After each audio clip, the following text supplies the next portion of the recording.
Cantharis নিয়ে আমরা একটু বোঝার চেষ্টা করছিলাম। ক্যান্থারিসকে ফিল করার চেষ্টা করছিলাম, ক্যান্থারিস কিরকম হয়, কিরকম তাদের মোটিভ, চিন্তা চেতনা, অ্যাটিচিউড। খারাপ খারাপ অনেক জিনিস দেখলাম, ভালো ভালো জিনিস দেখলাম। ক্যান্থারিসের এই পর্যন্ত যে আলোচনাগুলো করেছি, এই আলোচনাগুলো আপনাদের কাছে আবার মনে হবে যে এদের মধ্যে সেক্স ড্রাইভটাই বেশি থাকে। হ্যাঁ, তো আসলে সেক্স বলতে তো আমরা একপেশি একটা জিনিসই বুঝি, কিন্তু সেক্সের যে সূক্ষ্ম অর্থ, মেটাফরিক্যাল যে থটস, যে ফিলিংস, সেটা কিন্তু অনেক ব্যাপক, অনেক বিস্তৃত। সেটা আমাদের অনুভব করা দরকার। তো ডক্টর এলেনের ম্যাট্রিমেডিকা যেটা আছে, handbook on homeopathic ম্যাট্রিমেডিকা and therapeutics, যে বইটা এলেনের আছে, বা আমরা হেরিংস এর গাইডিং সিমটম অফ ম্যাট্রিমেডিকা আমরা যেটা পাই, খুবই প্রাচীন এবং খুব অথেন্টিক দুইটা ম্যাট্রিমেডিকা। এখানে রুব্রিক্স আকারে দেওয়া আছে, despondency says that she must die. Despondency হয়ে গেল, despondency says that she must die. এখানে তো আসলে ওই সময়ে রেপার্টারি গুলা তো আসলে ওইভাবে সাজানো থাকে না, পরবর্তী সংস্করণে এনারা এইভাবে, যারা প্রকাশক তারা এইভাবে দিয়েছে, আমরা এইভাবে পাই। তো এর অর্থ কি? Despondency says that she must die, মানে এত ভয়ানক, এত বেশি নিরাশা তৈরি হয়েছে, ডিসপন্ডেন্সি তৈরি হয়েছে, যার ফলে ওই পার্সন, ওই ব্যক্তি ফিল করছে যে আমার আর চেষ্টা করে লাভ হবে না, আমি যতই চেষ্টা করি আমি আর সফলতা পাবো না, আমি যতই লেগে থাকি, আমি যতই ঢুকে থাকি, যতই একাগ্র হয়ে থাকি, আমার সফলতা আসবে না। হ্যাঁ, তো এই সফলতা কি নিয়ে সফলতা? এই সফলতা যে কোনো কিছু থেকেই হতে পারে। যেমন আমি দীর্ঘ সময় ধরে অসুস্থতায় ভুগছি, কোন একটা রোগ, কোন একটা অসুখ, যেখান থেকে মুক্তি পাওয়াটাও একটা সাকসেসফুলনেস, তাই না? আমি রোগাক্রান্ত ছিলাম, আমি অনেক দুর্বল ছিলাম, আমি উইক ছিলাম, আমি ভেঙে পড়েছিলাম, আমি বিছানায় ছিলাম, সেখান থেকে আমি রিকভার করে উঠে আসলাম, এটাও কিন্তু এক ধরনের সফলতা। আমরা তো সফলতা বলতে বুঝি যে পরীক্ষা দিলাম, পরীক্ষায় ফার্স্ট ক্লাস পেলাম, গোল্ডেন এ পেলাম, অথবা চাকরি ইন্টারভিউ দিয়েছিলাম, চাকরির হয়ে গেল। শুধু সফলতা এটাই না, সফলতা রোগ মুক্তিটাও এক ধরনের সফলতা। সুনাম পাইলাম, সুনাম হলো, আমার অনেক সুনাম হলো, অনেক খ্যাতি হলো, এগুলোও সফলতা। যে কোনো কিছু পজিটিভ জিনিস, সেটা সফলতা। ম্যান টু ম্যান এই সফলতার ডেফিনেশনটা ডিফার করে, আলাদা হয়। তো সফলতা পাওয়ার জন্য যেমন এই ব্যক্তি অনেক বা অনেক তীব্র তীব্র এক ধরনের আকাঙ্ক্ষা থাকে, এবং মানে আকাঙ্ক্ষাটা তাকে আসলে পেরেশানির মধ্যে ফেলে দেয়। সাকসেস পাওয়ার, সাকসেস হতে হবে, সাকসেস, আমাকে সাকসেসফুল হতে হবে, এটাই হতেই হবে, এই আকাঙ্ক্ষা তাকে পেরেশানির মধ্যে ফেলে দেয়, এবং সেই পেরেশানি থেকে মুক্ত হতে সে নিরন্তর প্রয়াস চালিয়ে যায়, কন্টিনিউয়াস প্রচেষ্টা করছে, কিন্তু বারবার চেষ্টা করা সত্ত্বেও সে সফল হতে পারে না। সফলতা সে ধরতে পারে না, সফলতাটাকে সে পায় না। তো এই যে সফলতা পাচ্ছে না, না পাওয়ার কারণে তার মনের মধ্যে, সে নিজের মনের কাছে, নিজের কাছে নিজে ছোট হয়ে যায়, হীনমন্যতা তৈরি হয়ে যায়, তার আত্মবিশ্বাস ভেঙে যায়, তার আস্থা কমে যায়। তো এখন যখন এরকম একটা অবস্থা তৈরি হয়ে গেল, তখন তার চেষ্টা করার আর সাহস থাকে না। তখন যে প্রচেষ্টা, আগে তো সে কি করছিল, বারবার চেষ্টা করছে, বারবার আমাকে সফল হতে হবে, একটা আকুতি তৈরি হয়ে গেছে, আমাকে হতেই হবে, হতেই হবে, হতে হবে, কিন্তু বারবার ফেলিওর ফেলিওর হতে হতে সে, তার মনটা ভেঙে পড়ে, সে হীনমন্য হয়ে যায়, আত্মবিশ্বাস টুটে যায়, ভেঙে যায়, কমে যায়। এবার সে আর তার চেষ্টা যে করবে সেই সাহসটা পর্যন্ত সে হারায় ফেলে। ডিসপন্ডেন্সি সেজ শি মাস্ট ডাই। একটা উদাহরণ দিই, তীব্র ব্যথা, অনেক ব্যথা, যে কোনো একটা পার্সনে, যে কোনো একটা জায়গায় ধরে নেন, মাথা ব্যথা ধরে নেন, স্টমাক এক ধরে নেন, হাতের ব্যথা, যে কোনো একটা ব্যথা, আমি ঘটনা বলছি, আপনারা ফিলিংসটা বোঝেন, আপনারা আপনার পেশেন্টের সাথে অ্যানালজি করে নেবেন, সাদৃশ্যতা করে নেবেন। এই যে আমি যে ফিলিংস এর কথাটা বলবো, পেশেন্টের মধ্যে এরকম ফিলিংস পেলে জাস্ট ম্যাচিং করতে পারলে দিয়ে দিবেন। তো প্রচন্ড ব্যথা, খুব তীব্র ব্যথা, তো এই তীব্র ব্যথায় সে কি করছে, খুব দ্রুত দ্রুত বিভিন্ন ধরনের ওষুধ পরিবর্তন করছে, ওষুধ খাচ্ছে, এটা খাচ্ছে ব্যথার ওষুধ, ওটা খাচ্ছে, ওই ভলেনি মাখছে, মুভ মাখতেছে, স্প্রে, ম্যাজিক স্প্রে করতেছে। কেন করছে? কারণ তার কাছে মনে হচ্ছে এটা খেলে মনে হয় কমবে, ওটা মাখলে মনে হয় কমবে, ওটা করলে মনে হয় আমি মুক্তি পাবো। কিন্তু কোনোভাবেই তার ব্যথা কমছে না, এত ব্যথা কমছেই না। তো এই এত কিছু করার পরে যখন কমছে না, তখন তার মনের মধ্যে এক ধরনের খিটমিটে ভাব, এক ধরনের ইরিটেশন তৈরি হয়, রাগ তৈরি হচ্ছে, তার মধ্যে নিরাশ, সে নিরাশ হয়ে যাচ্ছে, সে ভাবছে আর কোনো লাভ হবে না। এরকম অবস্থা যেভাবে চলছে, আমি যাই করি না কেন, যাই হোক, কোনো তো আরাম পাচ্ছি না, আমি আর মনে হয় আমার এই ব্যথা ভালো হবে না, আমি আর আরাম পাবো না, বরং এর থেকে মরে যাওয়াই ভালো। এই ব্যথা থেকে মুক্তি পাওয়ার, মুক্তি তো হবে না, এই মুক্তি পাওয়ার থেকে আমার মরে যাওয়াই ভালো। তো এই মরে যাওয়াই ভালো, মরে যাওয়াই ভালো, এর অর্থটা কি? এর অর্থ হলো, আমি যদি মরে যাই তাহলে আমার আর ব্যথা থাকবে না। ঠিক আছে, এটাই হলো এদের ব্যথা থেকে মুক্তি পাওয়ার একটা ব্যাকুলতা, এক্সট্রিম লেভেলের ব্যাকুলতা। এজন্য নিরাশাজনক যে কোনো পরিস্থিতি, যে কোনো পরিস্থিতি হতে, অর্থাৎ এমন ক্ষেত্র যেখানে তার লক্ষ্য অর্জনের তীব্র আকুতি সত্ত্বেও, তীব্র আকুতি আছে লক্ষ্য অর্জনের, কিন্তু সে পাচ্ছে না, সব ধরনের প্রচেষ্টা করেছে, প্রচেষ্টা করা সত্ত্বেও সে পাচ্ছে না, কাঙ্ক্ষিত লক্ষ্য অর্জন করতে পারছে না, তখন সে ভাবতেছে ডিসপন্ডেন্সি সেজ শি মাস্ট ডাই, মানে আমাকে মরেই যেতে হবে এটা তা না, আমি আর পারতেছি না, হাল ছেড়ে দিয়ে ইয়ে হয়েছে। এটা কিন্তু ডিসকনসার্টেড না, ডিসকনসার্টেড আলাদা জিনিস, আমি ওই আলোচনা আনবো না, ওটা কমপ্লিটলি ডিফারেন্ট জিনিস। এটা ডিসপেয়ার হতে পারে কি? ডিসপেয়ার। হ্যাঁ, ডিসপেয়ার তো অনেক বড় জিনিস, ডিসপেয়ার তো বিশাল বড় জিনিস। ডিসপন্ডেন্সি ডিসপেয়ারের একটা অংশ,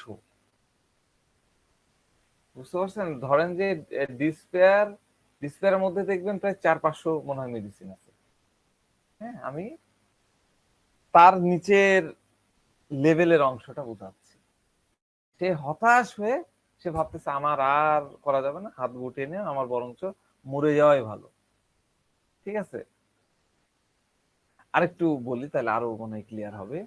সেটা হচ্ছে যে, মানে এই আমি কিন্তু প্রথম দিনই সরি বলে নিয়েছি আগেই, আমরা সবাই অ্যাডাল্ট, কোনোভাবেই মাইন্ড করা যাবে না, কারণ এই পেশেন্ট গুলা একটা জিনিস মনে রাখবেন, আমি খুব ভালো পারি না, আমার এখনো হয়ে ওঠেনি, হয়তো চুল টুল পাকলে হয়তো হবে।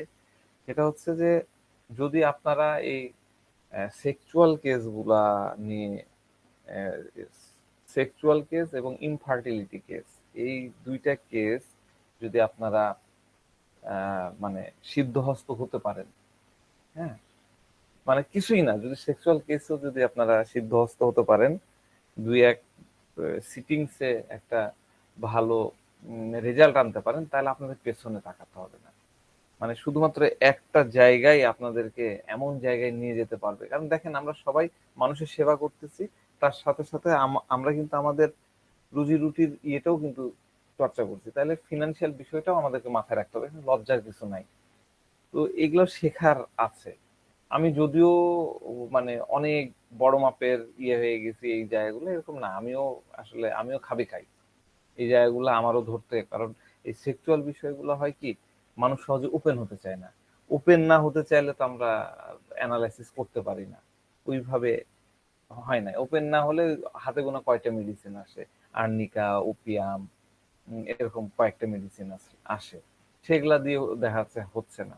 তো যাক, আমি এই ইয়েগুলা এইভাবে বলি, আপনারা একটু একটু করে মাথায় রাখেন, ভবিষ্যতে যদি আমার কখনো সুযোগ হয়, আমি অনেক কিছু মিলায় যদি এরকম শুধু সেক্সুয়াল বিষয়ের উপরে এক্সক্লুসিভ কোনো ক্লাস আয়োজন করতে পারে, আমি চেষ্টা করব। তো যাক, আহ, একটা পেশেন্ট ধরেন 30+ আর কি, 32 বা 35 একটা বয়স ধরে নেন। তো এর প্রবলেম হলো কোয়েশন আফটার, মানে তার সেক্সের পরে তার যে, মানে এগুলো তো আসলে মানে লোকাল ল্যাঙ্গুয়েজ, আমি যে কথাগুলো বলতেছি এগুলো কিন্তু কোনো ডাক্তারি ল্যাঙ্গুয়েজ না, ঠিক আছে, সেগুলো এইভাবেই বলে আর কি। তো তার ইয়ে হলো যে আমার বীর্য খুব কম হয়, খুব অল্প পরিমাণে হয়, পরিমাণটা খুব অল্প, এবং এর কারণে আমার বউ প্রেগনেন্ট হচ্ছে না বা কনসেপ্ট করছে না। তো এজন্য যত ধরনের চিকিৎসা আছে সে সবকিছু করে ফেলেছে, যেখানে যেখানে গেছে, হালুয়া খাইছে, এই করছে, ওই করছে, বিভিন্ন ধরনের জড়িবুটি খাইছে, ডাক্তারের কাছে গেছে, প্রথমে অ্যালোপ্যাথি ডাক্তারের কাছে গেছে, কিন্তু কোনো কিছুতেই কিছু হচ্ছে না, কোনো প্রকার লাভ তার হচ্ছে না। মানে তার সিমেনের যে পরিমাণ, বীর্যের যে পরিমাণ, সে পরিমাণটা বাড়ছে না। তো এই নিয়ে সংসারে প্রচন্ড অশান্তি, খুবই স্বাভাবিক। এবং আহ, সে এই অশান্তির কারণে সে যেহেতু হচ্ছে না, ফ্যামিলির প্রদীপ জ্বালাতে হবে, এই তো টিপিক্যাল বাঙালি ক্যারেক্টার, বাচ্চা থাকা লাগবে, না হলে হবে না, এটা থাকেই, শ্বশুর বাড়ির চাপ থাকে। তো তারা ভারতে গেল, ইতিমধ্যে গেছিল, যে ট্রিটমেন্ট করেছে। তো সেইখানে সব ধরনের টেস্ট টেস্ট করে ও কোনো কিছুই হচ্ছে না। একটাই সলিউশন আছে, যদি আহ, ইয়ে করতে হয়, মানে বাচ্চা নিতে হয়, তাহলে হলো ওই যে স্পার্ম ডোনার আছে, ডোনারের সিমেন দিয়ে, এটা ভারতে হয় আর কি অ্যাভেলেবল, সিমেন দিয়ে মানে বউকে প্রেগনেন্ট হতে হবে। তো পরিবার থেকেও চাপ, একটা বাচ্চা চাই চাই, ফ্যামিলি ভালো ফ্যামিলি, ব্যবসা বাণিজ্য আছে, একটাই ছেলে, তার এই অবস্থা। তো অন্যের সিমেন্ট দিয়ে বাচ্চা হবে, এই পদ্ধতি সে মেনেই নিতে পারছে না। এই এটা শোনার পর থেকে তার কাছে খুব কষ্ট, খুবই দুঃখ, এই পরিস্থিতি তার জন্য খুবই কষ্টকর, এবং সেখান থেকে সে মুক্তি পেতে চাইছে। এবং মুক্তি পেতে চাইছে মানে সে চাচ্ছে যে আমার সিমেন্টের কোয়ালিটিটা ডেভেলপ হোক, এটার পরিমাণ, স্পাম কাউন্টটা বেড়ে যাক, এটা সে চাচ্ছে। তো সে বলছে যে আমার সিমেনে আমার বউকে প্রেগনেন্ট করাতে পারতেছি না, আবার অন্যের সিমেনে আমার বউ প্রেগনেন্ট হবে, এই বিষয়টা আমি মেনে নিতে পারতেছি না। হ্যাঁ, এই বিষয়টা থেকে আমাকে মুক্তি পাইতে চাই, এমন একটা কিছু আমাকে করেন। তো এই জন্য সে আবার অনেক চেষ্টা চেষ্টা করেছে, ভারতেও গেছে অনেক ডাক্তারের কাছে, যে এতে সবকিছু করছে, কিন্তু কোনোভাবেই কোনো কাজ হচ্ছে না। আবার পরিবারের চাপ আছে, না বাচ্চা লাগবেই, যেখান থেকে পারো সেখান থেকে নিয়ে আসো বাচ্চা। তো পরিবারের চাপও সে মোকাবেলা করতে পারতেছে না। তাহলে এইরকম একটা সিচুয়েশন চিন্তা করেন, এরকম একটা ক্ষেত্র চিন্তা করেন, নট নেসেসারি এই কেস, যে কোনো কেসেই এরকম একটা সিচুয়েশন, মানে এটা একটা ইমার্জেন্সি সিচুয়েশন হয়ে গেছে তার কাছে। আপনারা তার মনের অবস্থাটা বোঝার চেষ্টা করেন। নিজেকে তার জায়গায় তার অবস্থানে ভাবেন, পরিবার চাপ দিচ্ছে বংশে প্রদীপ জ্বালাতে হবে, ওইদিকে তার প্রোডাকশন হচ্ছে না, সিমেন্ট প্রোডাকশন বাড়তেছে না, ভারতের ওরা বলছে যে তোমার সিমেন্টও হবে না, আমাদের স্পাম ডোনারের ইয়ে আছে সেখান থেকে নিয়ে তুমি ই করো। কিরকম একটা মানে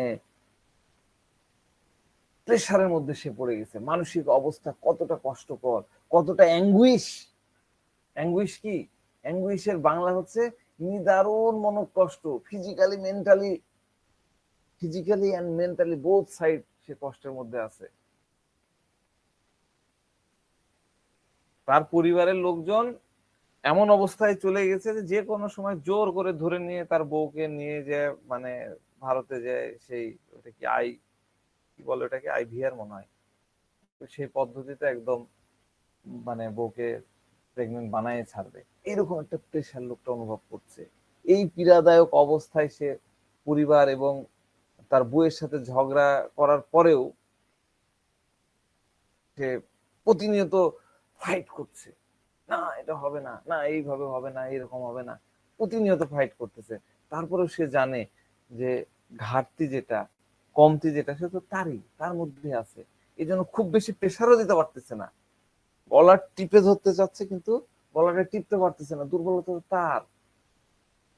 এই জন্য সে মানে জোর দিয়ে যে কথা বলবে সেটাও করতে পারছে না, তাই সে একদম ওই যে ডিসপেয়ার, নিরাশ, ডিসপেয়ার বড় জিনিস, ডিসপন্ডেন্সি, স্যাডনেস এর মধ্যে চলে যাচ্ছে, খিটখিটে ইরিটেট হচ্ছে, বিরক্তি, ইরিটেবিলিটি, অ্যাঙ্গার, সবকিছু তার বেড়ে যাচ্ছে। কিন্তু ধীরে ধীরে তার মনের মধ্যে তার যে ওই যে অন্যদের সাথে ফাইট করার, অন্যদের সাথে ঝগড়া করার, অন্যদের সাথে লড়াই করার যে শক্তি, সেই শক্তিও কমতে থাকে। কতক্ষণ ঘরের মানুষের সাথে ঝগড়া করবে, কোন ভিত্তিতে সে ওই মানুষগুলোকে থামায় রাখবে? এখানে তার জীবনের শেষ হওয়াটা দেখা ছাড়া আর অন্য কোনো উপায় নাই।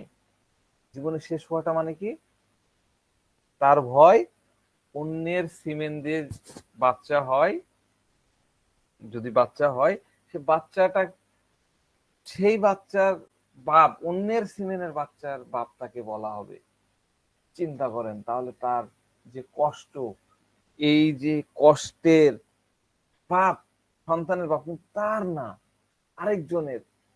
এই যে তার ভিতরে যে কষ্ট, তার ভিতরে যে আগুন, এটাকে অ্যানালজি করেন, এই কষ্টটা কিন্তু আগুনে ঝলসে পড়ার মতন, অ্যাসিড দিয়ে ঝলসে পড়ার মতন তীব্র কষ্ট। আপনার গায়ে যদি আমি অ্যাসিড দিয়ে দিই, আপনার গায়ে যদি গরম তেলের ছাটা দিয়ে দিই, সেই যে জ্বালা, সেই জ্বালাটা অ্যানালজি করেন, ওই পার্সনের সাথে এই পার্সনের অ্যানালজি মিলবে।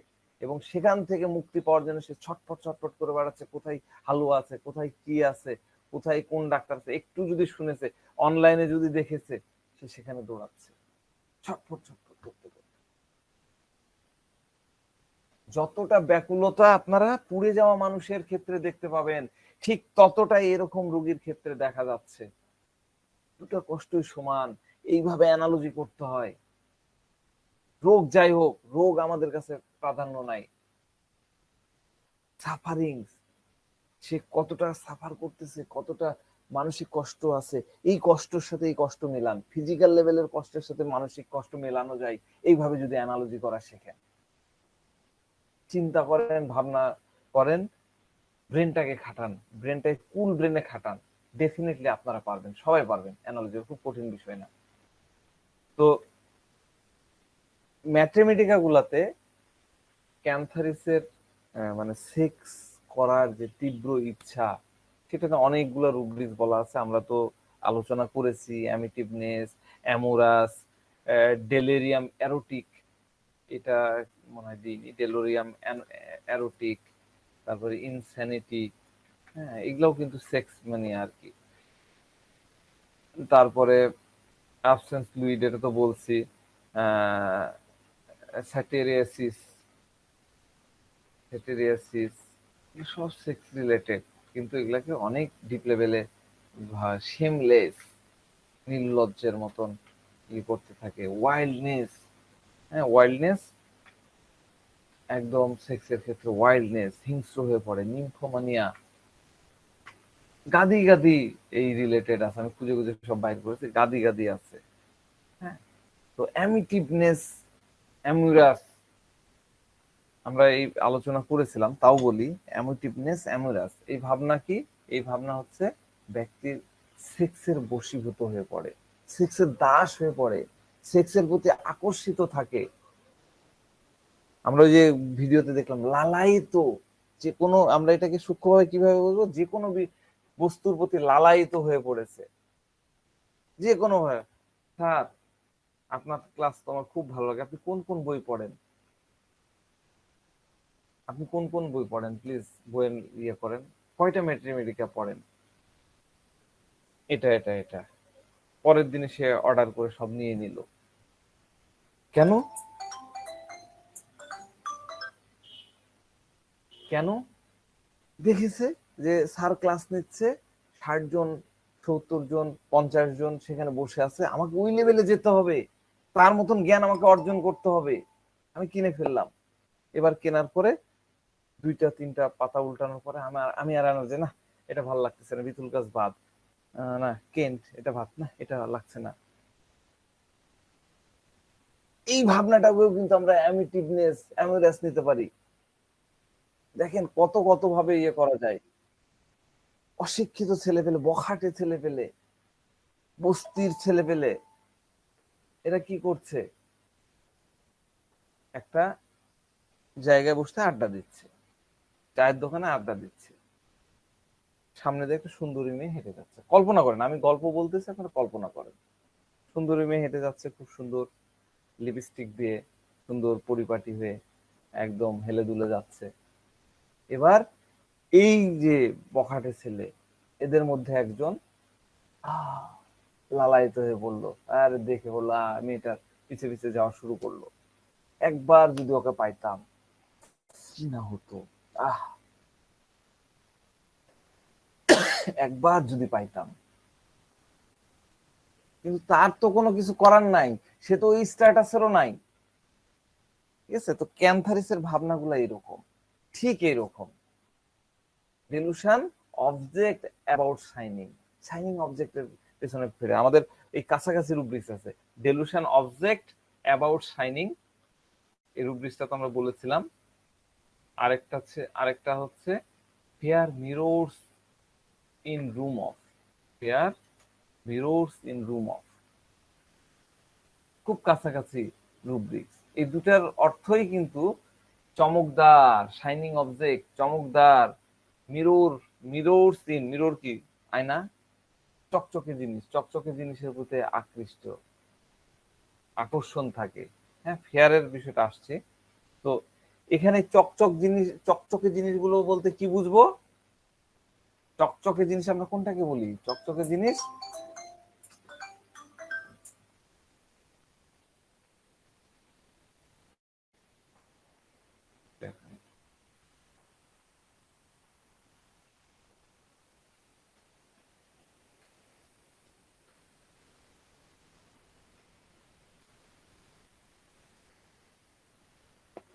তো চকচকে জিনিসগুলো বলতে কি বুঝবো? চকচকে জিনিস হচ্ছে গ্লেজি জিনিস, যেখান থেকে শাইনিং আসে। গোল্ড, গোল্ড আমরা লাইটে ধরলে, ডায়মন্ড ধরলে কি গ্লেজ দিচ্ছে, তাই না? তো চকচকে জিনিসগুলো আবার, মিরর কিন্তু, চকচকে জিনিস কিন্তু আবার মিরর একই না। হ্যাঁ, বরং অন্য কিছু। যেমন চকচকে জিনিস, সেটা আমরা সেদিন কি বলতেছিলাম, কোন একটা উঁচু পদ, বড় সিনেমার নায়িকা, একদম আহ, খুব আহ, একজন লার্নেড টিচার। হ্যাঁ, আমরা কিছু, আমাদের তো নেতা অনেক আছে, আমাদের এমপি অনেকজন আছে, কিন্তু একজন দুইজন হচ্ছে খুব লুক্রেটিভ। হ্যাঁ, আমরা যাদেরকে স্টার বলি, আকাশে চমকায়, চকচক করে, তারাও তো মানুষ, কিন্তু তাদেরকে ভাবা হয়, সেরকম ভাবা হয় কেন? যে তাদের অনেক জনপ্রিয়তা আছে, তাদের অনেক জনপ্রিয়তা আছে, তারা একটা কথা বললে অনেক কিছু হয়। মাশরাফি বিন মর্তুজা, সে একটা কিছু করলে হয়, অমুক একটা যদি জামা পরে, আমাদের মেসি একটা যদি কিছু ইয়ে করে, তখন সবাই ওইটা হাজার হাজার জার্সি বিক্রি হয়ে যাচ্ছে, তার মানে জনপ্রিয়তা আছে। এই অর্থ হলো চকচকে বস্তু। হ্যাঁ, চকচকে বস্তুগুলো শুধু মাত্র মিরর না, এর অর্থ হলো সকলে দূর থেকে এদেরকে দেখতে পায়, তার গুণের দিক থেকে সে সবচেয়ে উপরে। হ্যাঁ, একটা উঁচু মানের জিনিস। এগুলো হলো একটা ভৌতিক বিষয়, এগুলা একটা ভৌতিক বিষয়, এগুলা কিন্তু মানে মেন্টালি না, এই খ্যাতি বলেন, এগুলো সব ভৌতিক বিষয়, দেখার জিনিস। তো ক্যান্থারিস ভোগ বিলাসের প্রতি আকর্ষিত হয়, ভোগ বিলাস, এনজয়মেন্ট, হ্যাঁ, সেটার প্রতি সে আকর্ষিত হয়।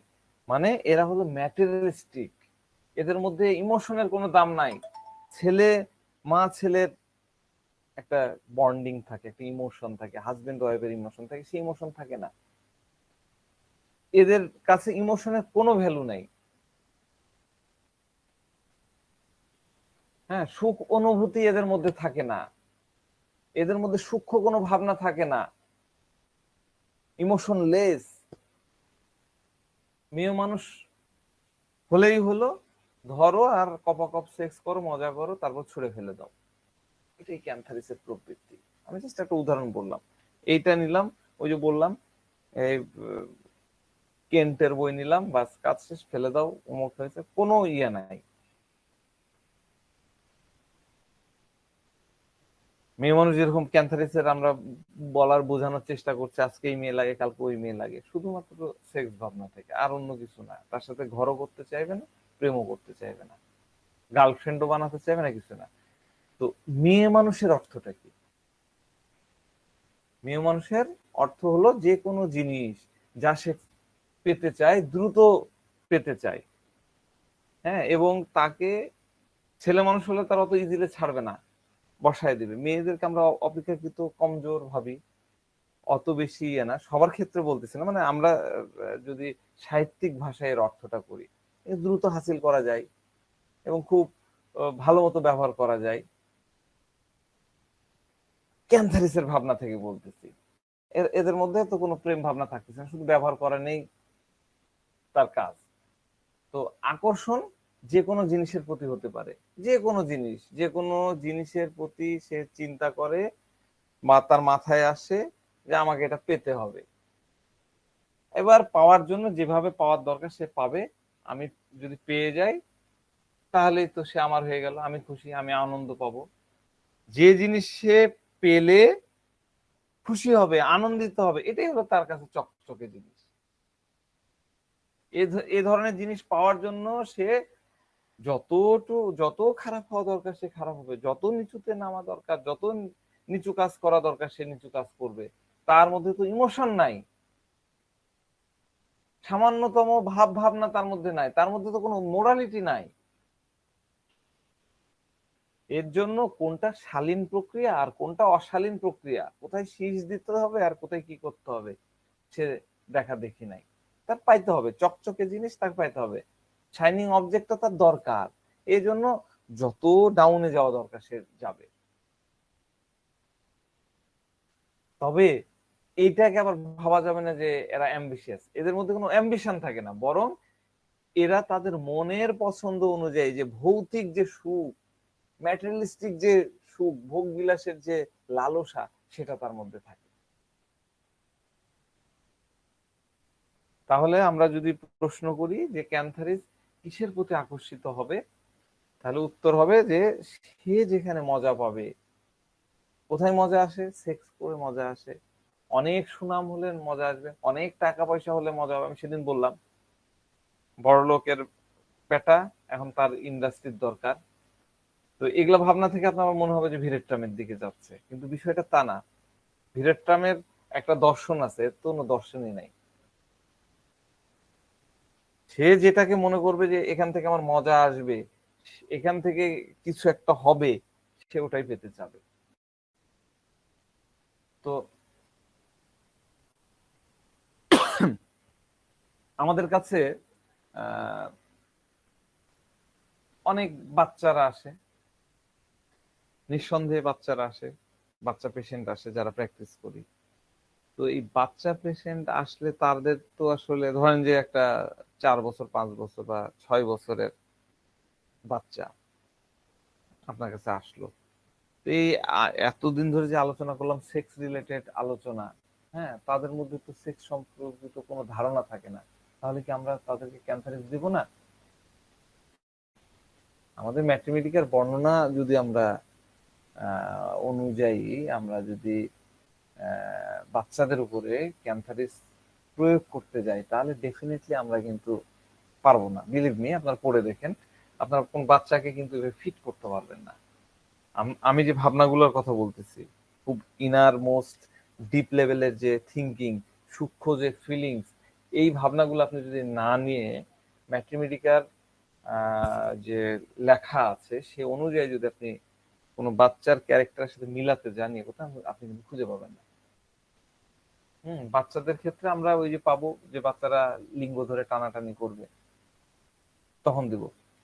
হ্যাঁ, এটা লেখা আছে তো, আপনার এলেন কিনোটেও আছে যে লিঙ্গ ধরে টানাটানি করছে ক্যান্সারিস। এখন লিঙ্গ ধরে টানাটানি করছে, পেনিস ধরে টানাটানি করছে, লিঙ্গ শুনতে মনে হয় খারাপ লাগে, পেনিস ধরে টানাটানি করছে, এটা অনেক মা আপনাকে বলতেও পারে, নাও পারে। বললে তো আপনি ক্যান্সারিস না হলে দিলেন। কিন্তু যে মা বলবে না, তখন আপনি কিভাবে ইয়ে করবেন?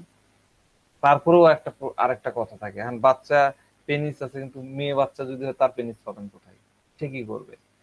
তখন কি ওই মেয়ের ক্ষেত্রে আমরা ক্যান্সার ইউজ করবো না? নাকি মেয়ে তার ভ্যাজাইনার মধ্যে আম, দেখা যাচ্ছে আঙ্গুল ঢুকায় রাখবে, তখন আপনি দিবেন? এই বিষয়গুলো খুব কন্ট্রোভার্সি। কন্ট্রোভার্সি আমার কথা না, এখন অনেকেই ম্যাথমেটিক্যাল বিষয়গুলোকে বলে হ্যাঁ ঠিক আছে, একাডেমিক পড়ালেখার জন্য সেগুলো ঠিক আছে, কিন্তু মেডিসিনকে চিনতে হয় আমরা যেভাবে ভাবতেছি, আমরা যেভাবে আপনাদেরকে ভাবাচ্ছি, চিনাচ্ছি, সমালোচনা না করে, আহ, মানে এদিক ওদিক না ইয়ে করে, ওই যে গুরুর উপরে যেরকম অন্ধবিশ্বাস থাকতে হয় সেরকম বিশ্বাস নিয়ে যদি আপনারা এই জায়গাগুলোকে ড্রাইভ দেন, ডেফিনেটলি আপনারা মিস করতে পারবেন না। কিন্তু বিভিন্ন জায়গা থেকে বিভিন্ন কনসেপ্ট মাথার মধ্যে নিয়ে এসে সবগুলাকে অ্যাকুমুলেট করে আপনি যখন দিতে যাবেন, তখন দেখবেন না দিতে পারতেছেন না। আমরা তো ক্যান্সারিস বেসিক্যালি, মানে যারা প্র্যাকটিশনার, ডেফিনেটলি সবাই বলবেন যে প্রস্রাবের জ্বালা পোড়া, ইউটিআই, আমরা ক্যান্সারিস দিবই, দেন। কিন্তু কখনো কি ভেবে দেখেছেন ইউটিআই তথা, আমরা তো অনেকেই, আমরা বিশেষ করে যারা রেপার্টারি মানে ইউজ জানি, আমি তো মাইন্ডের কথা বলবো না, মাইন্ড ছাড়াও তো রেপার্টারিতে আরো চ্যাপ্টার আছে, যেমন ফিমেল, মেল, ইউরিন, হ্যাঁ, এই যে চ্যাপ্টার গুলো আছে, এই চ্যাপ্টার গুলো যারা পড়া জানেন, তারা একটু কাইন্ডলি দেখেন তো প্রস্রাবের জ্বালা পোড়া শুধু ক্যান্সারিস কি আছে? ডেফিনেটলি ক্যান্সারিস নাই, অনেক মেডিসিন আছে। তাহলে শুধুমাত্র এরকম একটা কমন লক্ষণ, সেটার উপরে ভিত্তি করে আমরা কেন ক্যান্সারিস দেব? এই প্রশ্নটা আপনাদের কাছে আমার থাকলো, আপনারা এটা চিন্তা করেন। আমাকে উত্তর দিতে হবে না, শুধু ভাবেন,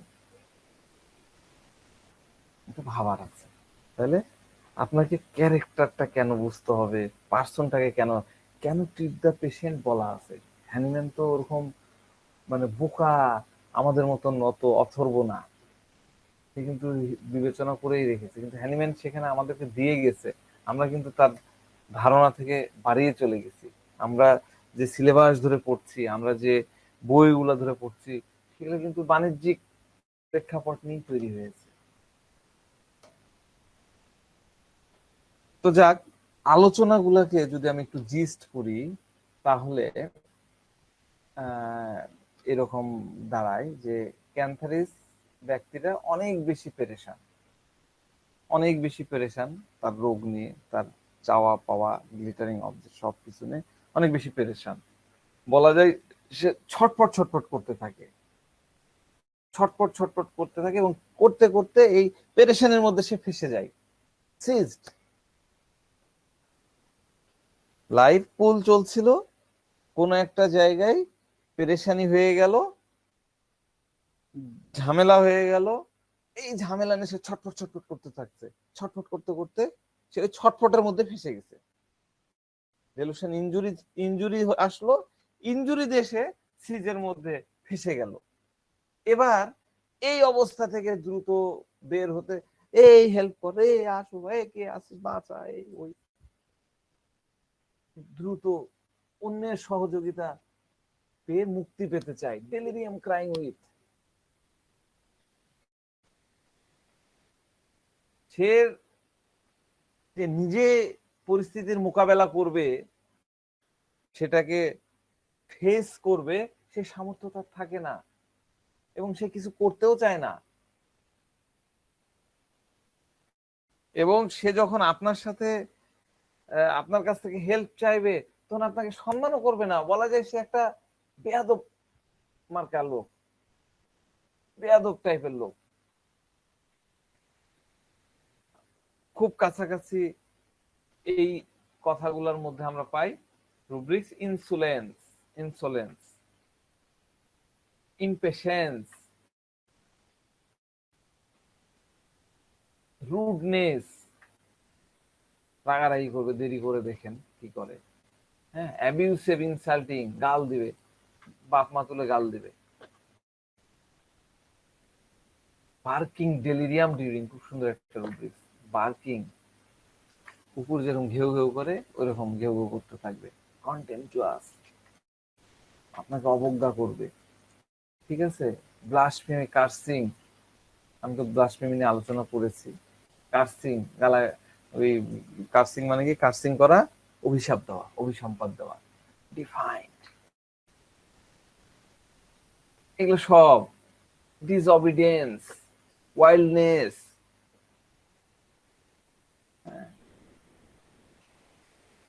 কার্সিং, সোয়ারিং, ডিজায়ার, এর অনেক অনেক রুব্রিক্স আছে এই টাইপের। তার কাছ থেকে, মানে যাদের কাছ থেকে সে সহযোগিতা নেয় তাদের সাথে সে এই তাদের সাথে ঝগড়া করা শুরু করে, তাদেরকে সম্মান করে না, কিন্তু সে তার নিজের সম্মানটা পুরাটাই আদায় করে নেয়, পুরাটাই তাই চায়। এই জন্য কেউ ক্যান্সারের ব্যক্তিকে পছন্দ করবে না, তার উপর সহানুভূতি দেখাবে না, ঠিক আছে। আমাদের একটা রুব্রিক্স আছে: irritability insults from, irritability insults from, কোনো প্রকার নৈতিক মোরালিটি ক্যান্সারিসের মধ্যে থাকে না। কেবলমাত্র একটাই ইচ্ছা থাকে, একটাই বাসনা থাকে, একটাই আকুতি থাকে, একটাই ব্যাকুলতা থাকে, যে অতি দ্রুততার সাথে তাকে একটা ভালো জায়গায়, সুখকর অবস্থানে আপনি পৌঁছায় দেন। এই জন্য সে ক্রাইং করতে থাকে, ডেলিরিয়াম ক্রাইং। ক্রাইং করার সময় তার হয় কি, আমি যখন আপনার কাছে হেল্প চাইবো, আপনার কাছে সহযোগিতা চাইবো, প্লিজ বলবো, আপনার হাতে ধরবো, পায়ে ধরবো, আকুলতা, নমনীয় হব, এই বিষয়টা তার মধ্যে থাকবে না।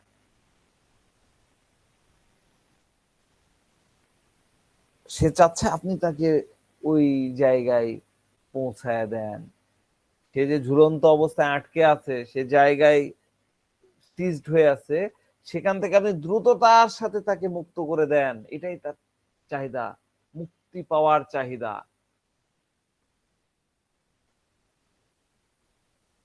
এইরকম যখন ফিলিংস আপনারা কোনো পেশেন্ট, সেটা হতে পারে ছোট বাচ্চা, সেটা হতে পারে মহিলা, সেটা হতে পারে বয়স্ক, বৃদ্ধ, যে কেউ হতে পারে, তার ক্যান্সার হোক, আলসার হোক, ইউটিআই হোক, যে কোনো অসুখ হোক, এইরকম ফিলিংস যদি আপনারা কোনো পেশেন্টের মধ্যে পান, ডেফিনেটলি আপনারা ক্যান্সার প্রেসক্রাইব করবেন এবং রেজাল্ট দেখবেন, ঠিক আছে। তো মোটামুটি আমি ক্যান্সারিসের একটু আউটলাইন আপনাদেরকে বলার চেষ্টা করলাম।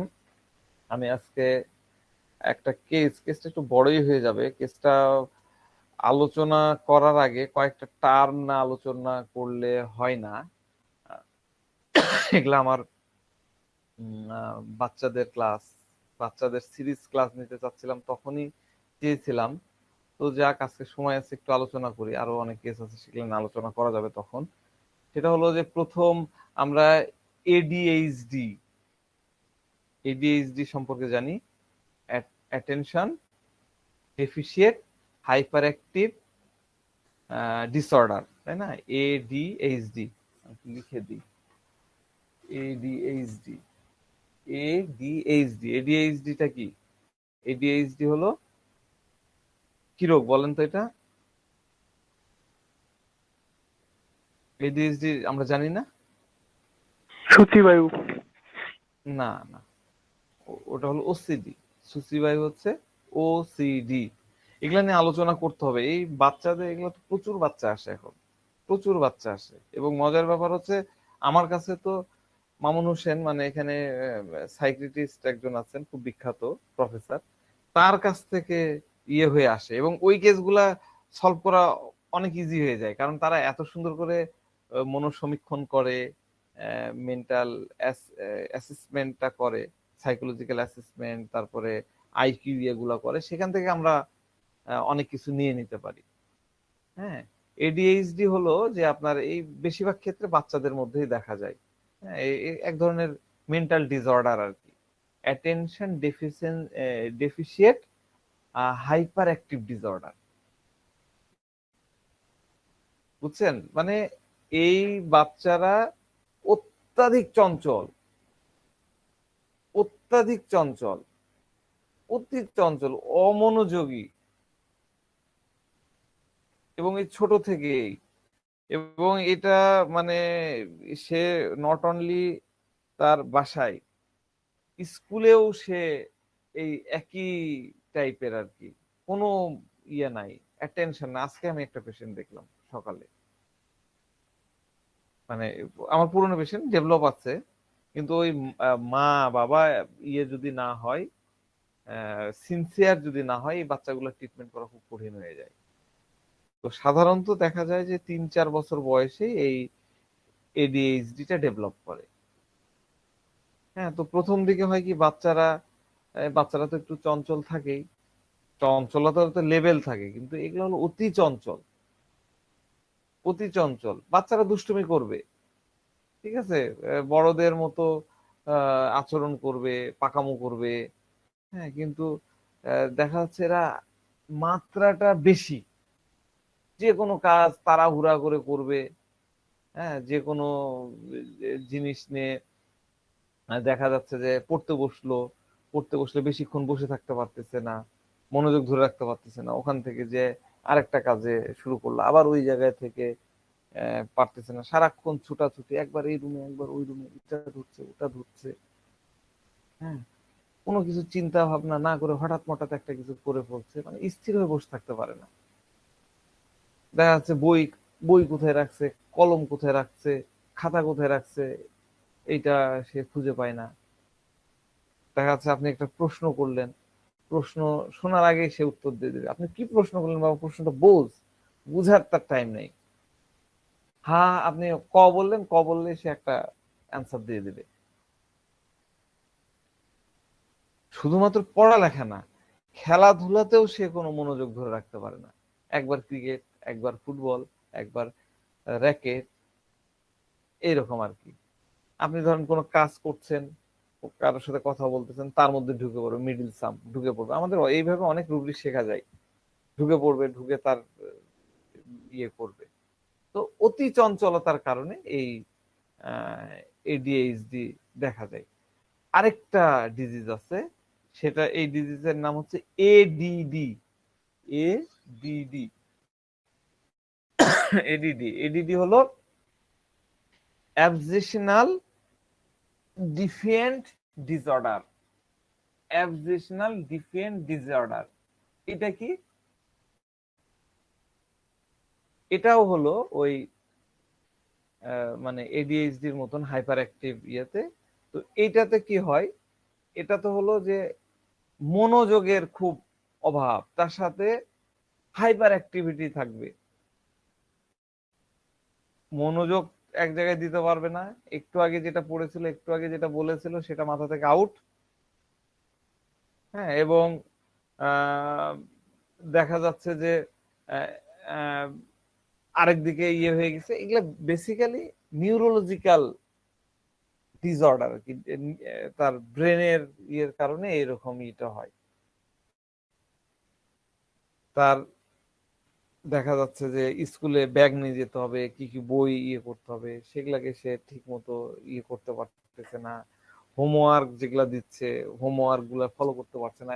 এর আগে একদিন ক্লাসে দেখতেছিলাম যে টিচার, আমি একটা ক্লাসে বললাম না যে টিচার বোর্ডে লিখে দিয়েছে, সেই বোর্ডের ইয়ে সে লিখতে পারতেছে না।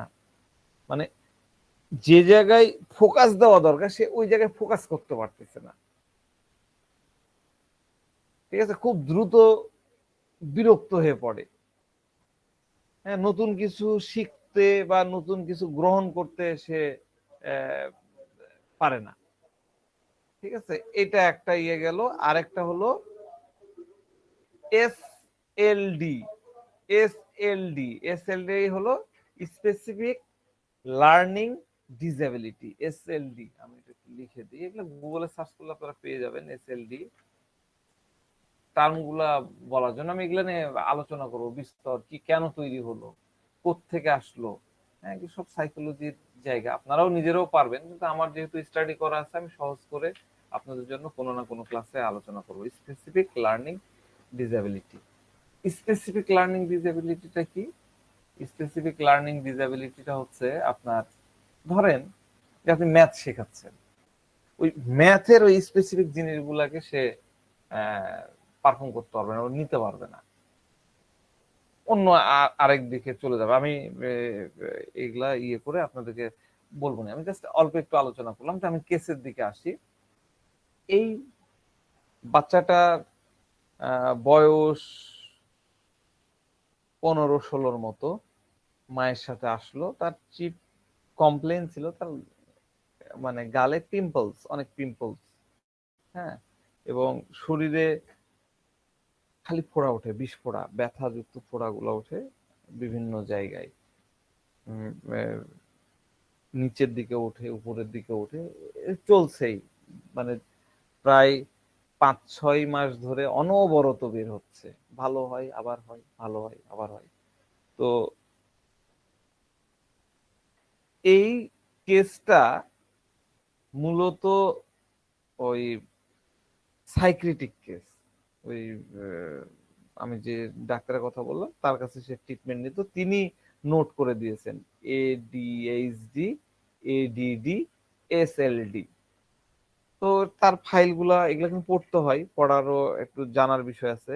রিপোর্ট তো না, এগুলা অ্যানালাইসিস থাকে, অ্যানালাইসিস একটু পড়লেই আপনি তার ক্যারেক্টার সম্পর্কে জেনে যাবেন। তবে একটা জিনিস মাথায় রাখবেন, আপনার কাছে অনেক পেশেন্ট আসবে এডিএইচডি, এডিডি, এসএলডি। ঢাকা ইউনিভার্সিটিতে আপনার এই যে ক্লিনিক্যাল সাইকোলজি একটা কোর্স আছে, আমাদের ডক্টর হাসান ভাই ঢাকার, উনি ওখান থেকে করেছেন, তাদেরকে এটা পড়াই, তারা এই বিষয়গুলো পড়ে। কিন্তু ওখানে তো আর হোমিওপ্যাথিক আঙ্গিকে আনা ট্রিট গুলা ওইভাবে ইয়ে করে না। আমাদের সুযোগ আছে সেগুলাকে ইয়ে করার, ট্রিট করার। তো আমি জাস্ট একটু বোঝানোর জন্য বলছি। তো এই কেস গুলাতে হয় কি, পেশেন্টের কাছ থেকে আপনি কোনো কিছু পাবেন না। আপনি পেশেন্টকে যদি অবজার্ভ করে ইয়ে দেন, তাহলে বেশিরভাগ ক্ষেত্রে, আমার পার্সোনাল অভিজ্ঞতা হচ্ছে, বেশিরভাগ ক্ষেত্রে আপনি ফেলিওর হবেন। কারণ তার মেনটা মানে এরা এত বেশি চেঞ্জেবল, এত বেশি, মানে আপনি যেটা দেখতেছেন সেটা সে না। তো এই ক্ষেত্রগুলোতে হয় কি, তাকে যে টেক কেয়ার করে, সার্বক্ষণিক ভাবে যে টেক কেয়ার করে, তার কাছ থেকে আপনাকে তথ্য নিতে হবে, তার কাছ থেকে ডাটা কালেকশন করে আপনাকে অ্যানালাইসিস করতে হবে। এটা আপনাদের মাস্ট। তো যাক, ছেলেটা ক্লাস 9-এ পড়ে, তারা দুই ভাই বোন। সে ছোট, বোনটা তার থেকে 5 বছরের বড়, অলরেডি সে সম্ভবত মাস্টার্স করে ফেলছে এরকমই। তার বাবা বাইরে থাকে, প্রবাসী, বিদেশে চাকরি করে, এবং এখানে সে মা, বোন এবং আরো কে কে আছে তাদের সাথে থাকে।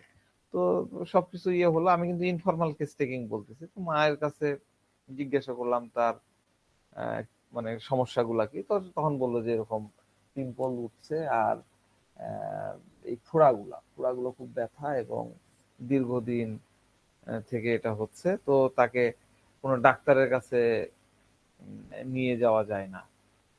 তো ডাক্তারের কাছে নিয়ে গেলে তার যে এই আচরণ, অস্বাভাবিক যে আচরণ গুলো আছে, এগুলোর কথা বললে সে প্রচন্ড রেগে যায়, রেগে গজগজ করতে থাকে। সে এতটাই বিরক্ত, মানে এই বিভিন্ন সময় তাকে তো নিয়ে যেতে হয়, যেমন সাইকিয়াট্রিস্টের কাছে, রেগুলার সাইকিয়াট্রিস্টের কাছে। কিন্তু আমাদের কাছে রুগীরা কিন্তু আসবে না, 7 দিন পরে আসতে বললে ভালো থাকলে আর আসে না, কিন্তু সাইকিয়াট্রিস্টের কাছে যেতেই হবে, মাস্ট। তো সেখানে যেতে যেতে সে খুব বিরক্ত, আর যেতে চায় না। আহ গেলে দেখা যাচ্ছে যে ডাক্তার কথা শুনলেই সে আরেকদিকে ছুটে। তো যাক, আমি আপনার কথা শুনেছি, আপনি নাকি এই ব্রণ ট্রনের খুব ভালো, আমার পরিচিত একজন আছে, তার মুখে তো অনেক ব্রণ ছিল, আপনি ট্রিটমেন্ট করে ভালো করেছেন। সেই জন্য আমি নিয়ে আসলাম যে ওই এলোপাথি ওষুধ খাওয়া তো হচ্ছে না। আর এটাও শুনেছি যে আপনি নাকি হোমিওপ্যাথির এই মেন্টাল বিষয়গুলা নিয়ে অনেক বেশি স্টাডি করেন, রিসার্চ করেন। এই কারণে একটু সেও, আমার বান্ধবী আমাকে বলল যে গেলে আচরণগত কিছু পরিবর্তন হতে পারে, তুমি তার কাছে নিয়ে যাও। তো আমি ওকে এক কথায় জোর করে নিয়ে আসছি আপনার কাছে।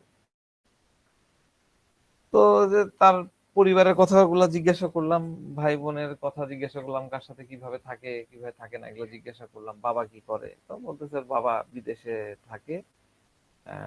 তো বাবার সাথে তার রিলেশন বলছে, না বাবার সাথে তার রিলেশন খুবই ইয়ে ছিল। বেসিক্যালি এই সমস্যাটা তার বাবা বিদেশে যাওয়ার পর থেকেই। তো এই কথা বলাই তখন একটু মাথা ইয়ে হলো, বিদেশে যাওয়ার পর থেকে মানে কি হয়েছে একটু বলেন। তো বলছে যে না বাচ্চা, মানে ওর বাবা বাচ্চাদের সাথে, আমার ছেলে মেয়ে দুইজনের সাথে একদম বন্ধুর মতন, সে খুব আদর করতো। যদিও ওর বাবা এনজিও তে চাকরি করে, তো মানে দেশে এনজিও তে চাকরি করতো, তো বিভিন্ন সময় তাকে বিভিন্ন জায়গায় যেতে হতো, বেশিরভাগ সময় সে বাইরে থাকতো। প্রতি সপ্তাহে তার ট্যুর থাকতো, 2 দিন বাইরে থাকে। কিন্তু যখনই সে বাসায় ফিরে আসে তখন সে বাচ্চাদের সাথে খুব ভালো ব্যবহার করতো, বাচ্চাদের সাথে খেলাধুলা করা, সব সময় সময় কাটানো, তার বাসার সময় মানে ছেলে মেয়ের সাথে। তো বিভিন্ন সময় বিভিন্ন জায়গায় গেলে বাচ্চার জন্য ভালো ভালো খেলনা নিয়ে আসে, নতুন নতুন গ্যাজেট, দামি দামি গিফট, খাবার দাবার এগুলো আনতেই থাকতো। তো বাসায় পুরোটা সময় ওরা এই এনজয়মেন্ট, খেলাধুলা, টিভি দেখা, হই হুল্লোড় এটা নিয়ে থাকতো। তো ওর বাবা কখনোই তাকে পড়ালেখায় চাপ দিত না। তো এই জন্যই বাবা যেহেতু চাপ দেয় না, তো আমাকে একটু কঠোর হতে হতো আহ পড়ালেখার জন্য। ধরে বাইরে বসাতে হতো ছোট থেকেই, একটু শাসন করে। তো এই বিষয়টা আমার ছেলের কখনোই পছন্দ হয়নি। তার বাবা বাসায় থাকলে সে খুব খুশি, তখন সে আমার কাছে ভিড়তোই না, আমাকে চিনতোই না। তো আরো বলছে ছেলেটার মা যে সে খুব আক্রমণাত্মক, কখনোই আমার কথা শোনে না, পড়ালেখায় তো মোটেই তার মন নাই। ওই যে এডিএইচডি, এডিডি এগুলার পেশেন্টদের এরকমই হয়, পড়ালেখার মোটেই মন নাই। এই তো 9-এ উঠেই সে মানে এবার 10-এ ওঠার কথা, এবার 9-এ, মানে 2 বছর আছে একই ক্লাসে, জোর করে তাকে পড়াতে বসতে হয়। পড়ালেখা ছাড়া কোনো কিছু, মানে ধরেন যে পড়ালেখা আমি করতে বসালাম, দেখা যাচ্ছে যে আমি একটু গেলাম, সাথে সাথে পড়ালেখা বাদ, যে উল্টা পাল্টা ফালতু কাজে সে লেগে পড়লো। আবার যদি বলি যে এই পড়তে বস, তাহলে হ্যাঁ আমার বই লাগবে, বই খোঁজার বাহানায় দেখা যাচ্ছে বুক সেল থেকে এই বই নামাচ্ছে, ওই বই নামাচ্ছে, এটা নামাবে ওটা নামাবে, সবকিছু এলোমেলো এলোমেলো করে রেখে বলে মা বই তো খুঁজে পাচ্ছি না, তুমি এগুলা গুছায় রাখো। আমাকেই বলবে এগুলো গুছায় রাখো। এবার আমি যদি দেখা যাচ্ছে একটা বই নিয়ে আসলাম, যে বাংলা বই, যে এটা এটা না পড়, কয় মিনিট, 5 মিনিট হয়তো বসলো, বসে তো পড়তে পড়তে কনফিউজ। তারপরে তখন ওই বাংলা বাদ দিয়ে এডিডির পেশেন্ট এরকম, বাংলা বাদ দিয়ে গণিত, গণিত বাদ দিয়ে ইংরেজি, কিছুক্ষণ পর আরেকটা সাবজেক্ট, এভাবেই চলতে থাকে। কোনো একটা সাবজেক্ট নিয়ে সে একটানা বসে থাকতে পারে না, সব সময় সে কনফিউজ, নাহলে বোর, আর ভালো বোর হয়ে গেলাম, ভাল লাগে না। প্রায় সে বলবে যে আমি এটা পারি না, আমি আর পড়াশোনা করতে পারবো না। তো দেখা যাচ্ছে যে পরীক্ষার সময় কোনো সহজ কোশ্চিন, যেটা সে পারবে এরকম একটা প্রশ্ন সে দেখলো, এটাতে সে ওভার কনফিডেন্স হয়ে পড়লো, এই কমন পড়ছে, একদম লাফায় তাড়াহুড়া করে লিখতে যে সব ভুল করে চলে আসে। খেলাধুলায় আবার সে খুব ভালো, কিন্তু এখানেও তার কনসেন্ট্রেশন নাই। কখনো ক্রিকেট, কখনো ফুটবল, কখনো ব্যাডমিন্টন, এই নিয়ে ব্যস্ত। আসলে তার কোনটা ভালো লাগে সে নিজেই বুঝতে পারে না, সে সব সময় একটা বিভ্রান্তির মধ্যে থাকে। তবে খেলাধুলা, সে ফুটবল খেলছে, ক্রিকেট খেলছে, ব্যাডমিন্টন খেলছে, সব আইটেম তার চাই চাই। খেলাধুলা যায়, ব্যাট লাগবে, বল লাগবে, সব লাগবে। এবং সে যেন তেন ব্যাট নেবে না, দামি ব্যাট নেবে, দামি বল নেবে, এটা লাগবেই। এবং জার্সি, ক্রিকেট খেলতে গেলে ক্রিকেটের জার্সি, ফুটবল খেলতে গেলে ফুটবলের জার্সি, সব ধরনের কিটস তার আছে, সব ধরনের সেট তার আছে। তো সে আর কি পছন্দ করে, স্কুলে যেতে তার খুব পছন্দ, কিন্তু সেখানে সে পড়তে যাবে না, সেখানে যাবে বন্ধুদের সাথে আড্ডা দিতে, বন্ধুদের সাথে দেখা করতে, গল্প গুজব করতে, সুযোগ পেলে বাইরে যে আড্ডা দেওয়া, খেলাধুলা করবে। এই মানে লেখাপড়ার পরিবর্তে সবকিছু সে উপভোগ করে। সে তো বলেই যে আমার বাবার অনেক টাকা আছে, বিদেশ থেকে টাকা পাঠাই, আমাদের বাড়ি আছে, বড় গাড়ি আছে, আমি বাপের একমাত্র সন্তান, তাহলে আমি কেন পড়াশোনা করে সময় নষ্ট করব, জীবনটাকে উপভোগ করে কাটাবো। আর মা আমাকে কেন এই উপভোগ করতে দেয় না, এই কথা বলে সে। তার প্রচুর ডিমান্ড, এটা দাও ওটা দাও, এই করো, একগুঁয়ে স্বভাবের। একটা ডিমান্ড করলো, ওটা যদি পূরণ না করা হয় তাহলে একদম হিংস্র হয়ে ওঠে, ঘন্টার পর ঘন্টা ওটা নিয়ে চিৎকার করতে থাকে, আমাকে একদম মাথা খেয়ে ফেলে, বিরক্ত করতে থাকে। সব সময় তার দামি দামি জিনিস চাই, শার্ট নিবে একদম দামি ব্র্যান্ডের, পোশাক, এই প্যান্ট, মোবাইল, সব নিবে, নিয়ে বাস ওটা ফেলে দিল, আর নাই, সামলায় রাখতে পারলো না। কোনো কিছু যদি তাকে নিষেধ করা হয় বা এটা করা যাবে না, ইয়ে করা হয়, প্রচন্ড রেগে যায়। এত রাগ, এই তো কয়দিন আগে আমার মোবাইলটা নিয়ে আছাড় দিয়ে একদম ভেঙে ফেললো। আর এই বিকাল হলে পাড়ার সেই বাজে বাজে ছেলে পেলে এদের সাথে মিশতে যাই, ওদের সাথে আমাদের যাই না, আমাদের স্ট্যাটাসই মিলে না, এরকম ছেলেদের সাথে সে বন্ধুত্ব। আমি যদি তাকে তাদের সাথে মিশতে নিষেধ করি বা খেলতে যেতে বাধা দিই, তখন সে একদম তুলকালাম শুরু করে ফেলে। বাসায় একদমই পড়ালেখা করতে চায় না, পড়ালেখার বদলে বেশিরভাগ সময় তার কাটে এই খেলাধুলা, বন্ধু সঙ্গে। তার বড় বড় স্বপ্ন, অনেক বড় খেলোয়াড় হব, সাকিব আল হাসান হব, মাশরাফি বিন মুর্তজা হব, কিন্তু সব কিছু তার কথাবার্তায় সীমাবদ্ধ। তার কোনো প্রচেষ্টা, আচ্ছা ঠিক আছে তুই ক্রিকেট খেলবি, খেল, না, কোনো প্রকার প্রচেষ্টা করবে না, কোনো প্রকার অনুশীলন করতে সে রাজি না। ওকে ক্রিকেট কোচিং এ করলাম, ও নিবে না। সে সবকিছু সহজে পেতে চায় এবং দ্রুত পেতে চায়, কোনো কাজে তার ধৈর্য নাই।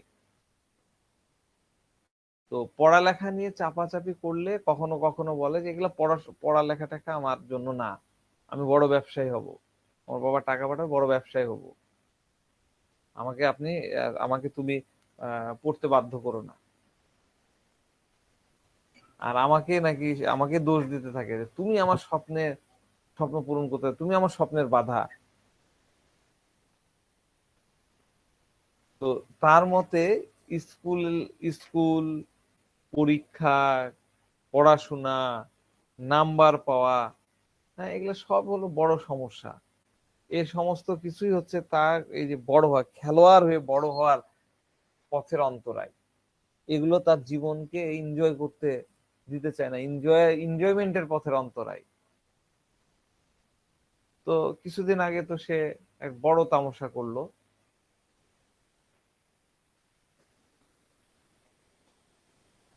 কি তামাশা? সামনে তার এই আহ, তার এই যে নাইনের ওঠার ফাইনাল পরীক্ষা, গত বছর ফেল করেছে 8 থেকে 9-এ, এবার ফাইনাল পরীক্ষা। তো আমি দেখলাম যে না, এবার তো পাশ করাতেই হবে। আমি ওর বাইরে যাওয়া, বন্ধু বান্ধবের সাথে মিশতে দেওয়া পুরোটাই বন্ধ করে দিলাম, একদম কমপ্লিট বন্ধ, এবং দরজায় তালা। তখন সে রীতিমতো চিৎকার চেঁচামেচি শুরু করে দিল, মেঝেতে সব এই জিনিস নিয়ে তুলে আছাড় মারে, এটা ছুঁড়ে মারে, ঘরের দরজা বন্ধ করে থাকা শুরু করলো। টানা 2 দিন সে না খেয়ে থাকলো। তখন তাকে সামলানো খুব কঠিন হয়ে পড়লো। হ্যাঁ, এর আগেও এরকম করেছিল, বন্ধুদের সাথে পিকনিকে যাবে, পিকনিক করতে দিইনি, তখনও সে রেগে মেগে একদম আমাকে আক্রমণ। তো আমি তাকে যতই বুঝাই না কেন যে তোমার এরকম বাজে বাজে খরচ করা উচিত না, এখন তোমার বাবার অবস্থাও ভালো না, সেখান থেকে টাকা বেশি পাঠাচ্ছে না, এইভাবে খরচ করতে লাগলে তো আমাদের কিছুই থাকবে না, সব শেষ হয়ে যাবে। এত বোঝানোর পরেও সে কিছু বোঝে না।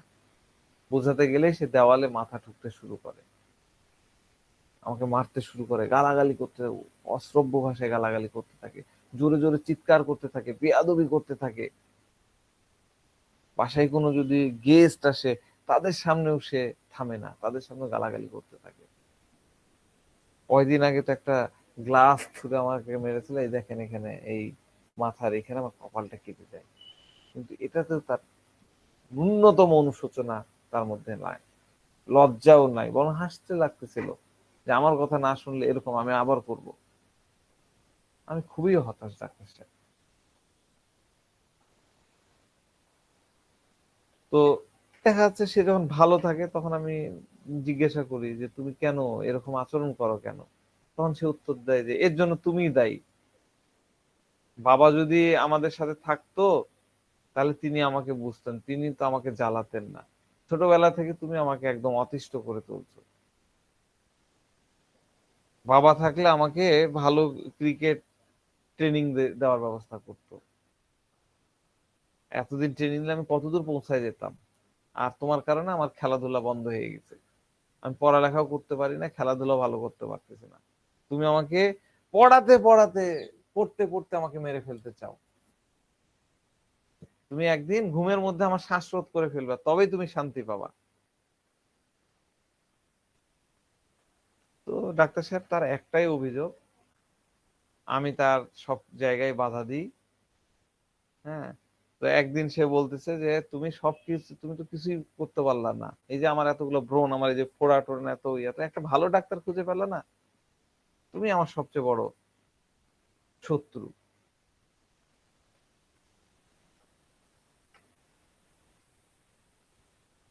তো কোনো কিছুতেই সে ঠিক মতো করতে পারে না, কোনো কিছুর প্রতি সে যদি আকৃষ্ট হয়, কোনো জিনিস তার মাথার মধ্যে আসলো, বাস তার পেছনে লেগে পড়লো, যেভাবে হোক সেটা তার চাই, যত দামি হোক, যে কোনো কিছুই হোক, সেটা সে করবেই। বন্ধুদের কথায় সে একদম নাচে, খুব সহজেই সে প্রভাবিত হয়।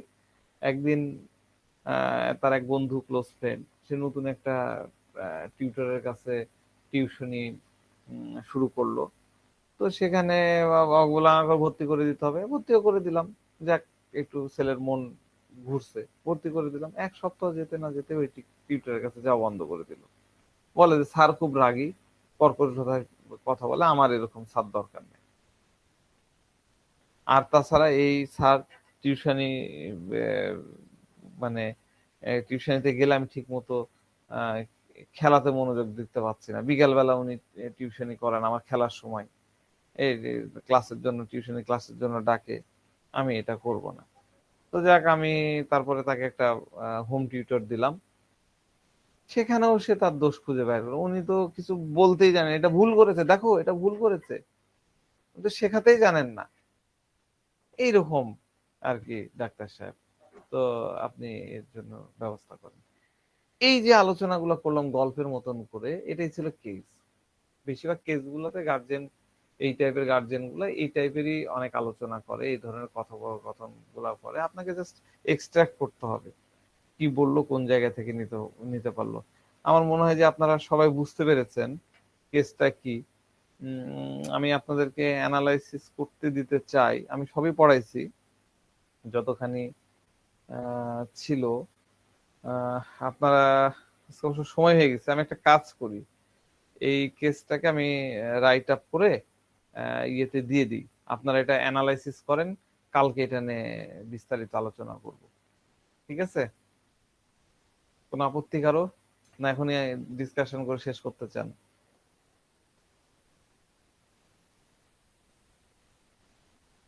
আচ্ছা, এখনই শেষ করে দেন।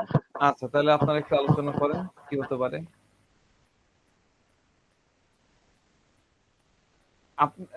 ক্যান্সারিস তো হবেই নিঃসন্দেহে, ক্যান্সারিস কেউ বলেন না। কেন ক্যান্সারিস হবে, কোন জায়গা থেকে, এইটা বলেন। এই রুগীর ক্ষেত্রে ঢোকার জায়গাটা কোনটা?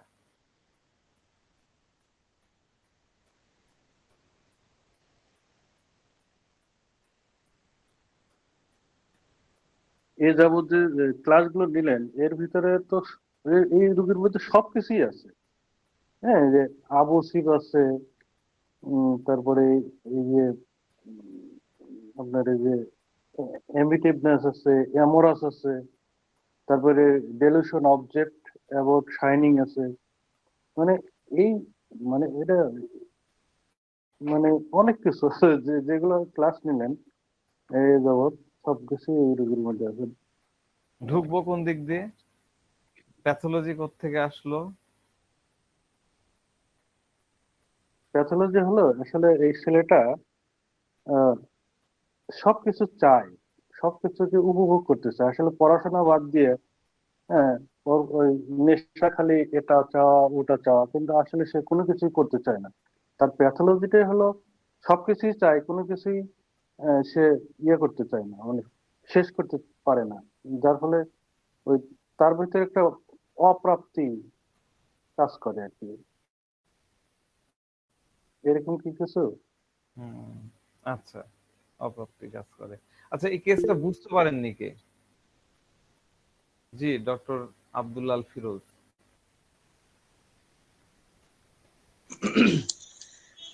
আমার কাছে মনে হয়েছে যে এই কেসটা, যে বাচ্চাটা, যে প্রবলেমটা আমরা শুনলাম ফেস করেছে বাচ্চাটার কোমল মনে কিন্তু তার প্রথমে কিন্তু মানসিক আঘাত পেয়েছে, কিন্তু অত্যন্ত গভীরে।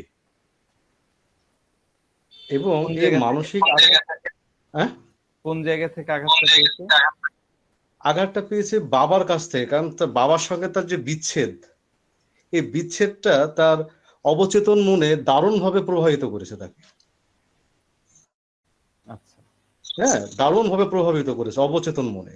তারপরে দেখা যাচ্ছে যে তার অজান্তেই মানে যে সেটা যে মানে সে যেটা চাইতো সেটা কিন্তু পাচ্ছে না আলটিমেটলি। তার মায়ের ডোমিনেশন, এই করো ওই করো সেই করো, তার মনের পরে কিন্তু চাপ পড়ছে, একের পর এক চাপ পড়ছে। এই চাপ পড়তে পড়তে পড়তে পড়তে সে কিন্তু আর নিতে পারছে না বিষয়টা। ছোট মানুষ, তার কোমল মনে এই চাপটা পড়ছে, পড়ে পড়ে কিন্তু একটা আলটিমেটলি সময় তার যে আমাদের যে ব্রেনে যে স্বাভাবিক কার্যক্রম, সেই জায়গাটা কিন্তু তার কিন্তু ইমব্যালেন্স হয়ে গেছে। এবং এই ইমব্যালেন্স হওয়ার কারণে তার অজান্তেই কিন্তু সে কিন্তু অনেকগুলো কাজ করে ফেলছে, কিন্তু সে বুঝতে পারছে না। যার কারণে এই লক্ষণগুলো প্রকাশ পাচ্ছে তার। আমার কাছে এটা মনে হয়েছে। আপনারা সবাই একমত হবেন কিনা জানি না, আপনি ভালো বলতে পারবেন। আমি বিষয়টাকে এইভাবে ভাবছি বিষয়টা। আচ্ছা, ঠিক আছে, থ্যাংক ইউ। আর কিছু বলবেন কেউ? কেউ বুঝতে পারেননি কেসটা, এরকম কেউ আছেন?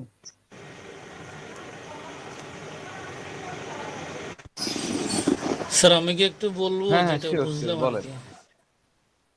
সে আসলে তার মনে যে চাহিদা সে উপভোগ করতে চায় পরিপূর্ণভাবে, ওই উপভোগ করতে যে বাধা প্রদান করে ওটাই সে পছন্দ করে না। যেমন আমরা অপোজিট সেক্সের প্রতি যে একটা আকর্ষণ তৈরি হয় মানুষের, ও পছন্দ করুক বা না করুক তাকে আমার প্রয়োজন, আমার চাহিদা মিটাবো, এই ধরনের সে এরকম তার একটা চরিত্র হয়তো, যে তার ওইটা সে ইচ্ছা করে ভিতরে সেই তার পরিপূর্ণ উপভোগটা সে পেতে চায়। এটাতে বাধা আসার কারণে সেই ওটাকে মেনে নিতে পারে না। আর তার পিতা এতে বাধা দেয় না, এই জন্য পিতা তার কাছে প্রিয়। যেহেতু মা বাধা দেয়, ভালো মন্দ বুঝে, এতে মার কাছে ভালো লাগে না।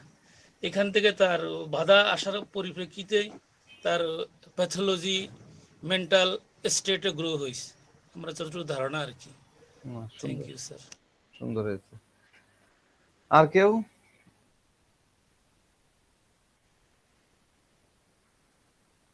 আমরা যদি এই কেসটাকে রুব্রিক্সে নিতে যাই, রুব্রিক্স কথায় কথায় না হলেও তো 2-3 ডজন নেওয়া সম্ভব, যদি মানে অ্যাটিটিউড বা কথায় কথায় রুব্রিক্স নিই।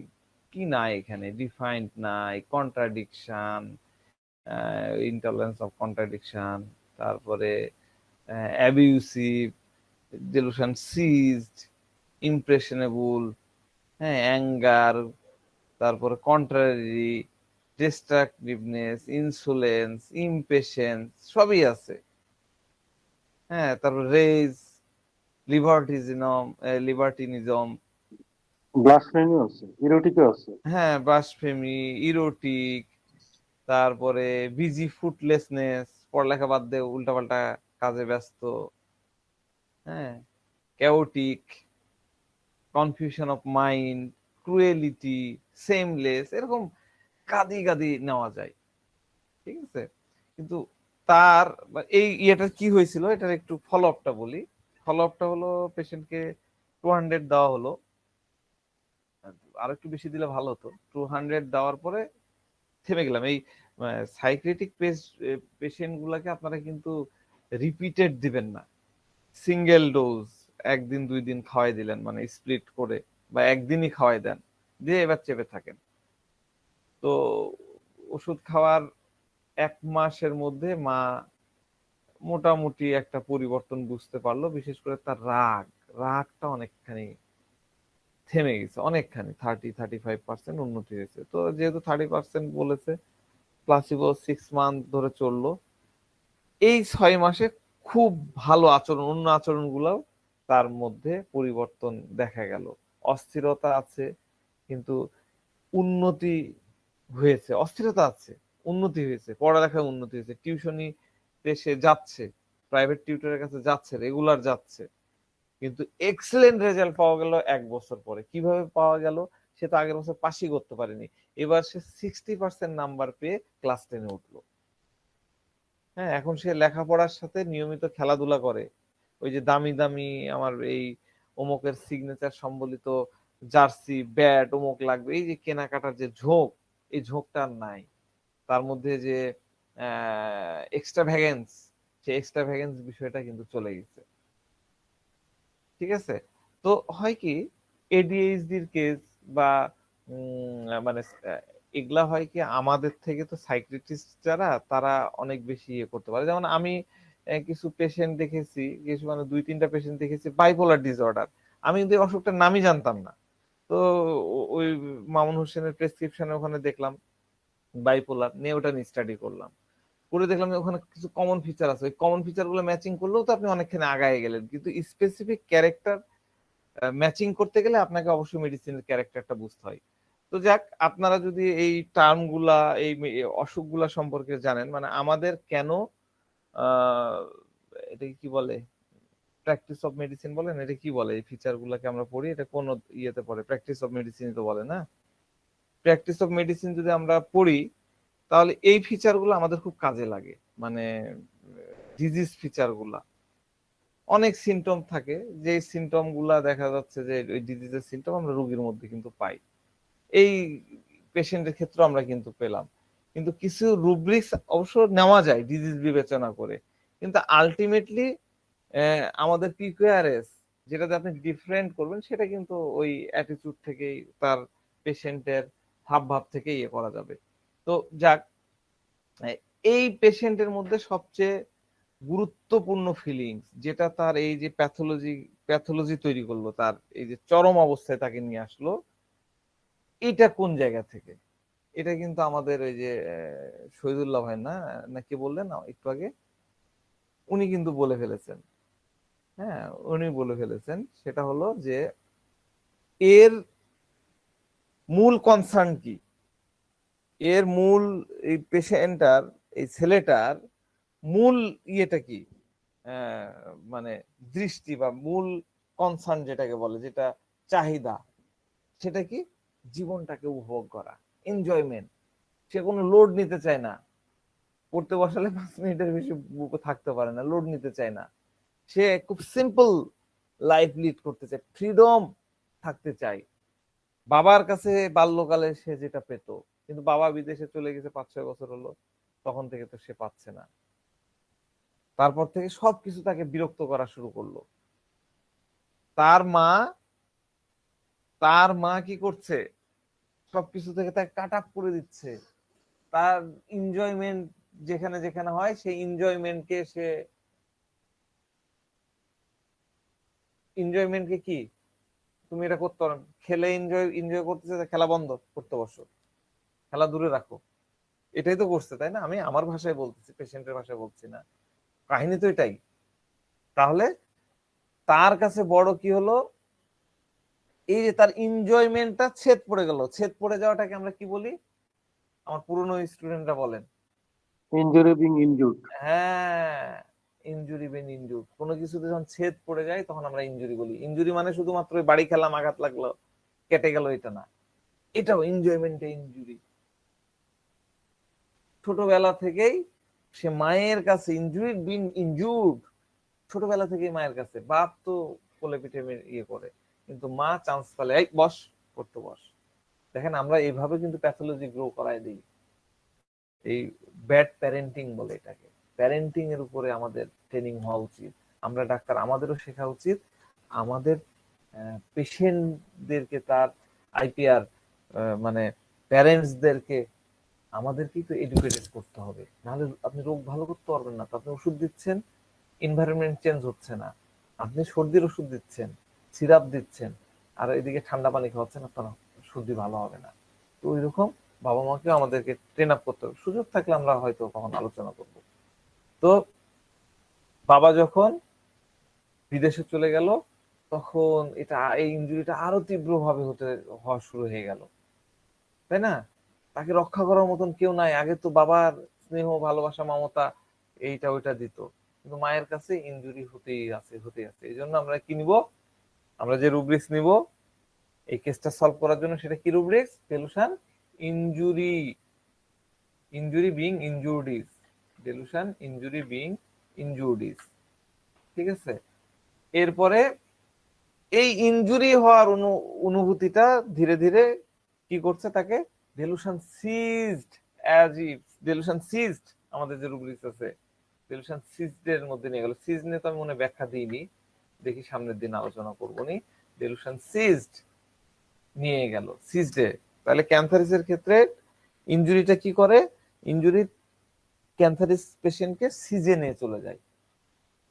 সে মনে করছে যে স্কুলে যাওয়া, পড়াশোনা করা, টিউটরের কাছে যাওয়া, এগুলাও তার এনজয়মেন্টকে ইনজুট করতেছে, এনজয়মেন্টকে ইনজুট করতেছে, তাকে বাধা দিচ্ছে, এনজয়মেন্ট থেকে দূরে রাখছে, সে নড়তে পারছে না। এখানে তার এনজয়মেন্টটা কি? এই বাচ্চার এনজয়মেন্ট হলো এই যে তার খেলাধুলা, এদিক ওদিক ঘুরে বেড়ানো, বন্ধুদের সাথে আড্ডা দেওয়া, কোনো প্রকার রেসপন্সিবিলিটি নাই, কোনো প্রকার হার্ড ওয়ার্ক সে করতে চাচ্ছে না। সে পেতে চাচ্ছে, সাকিব আল হাসান হতে চাচ্ছে,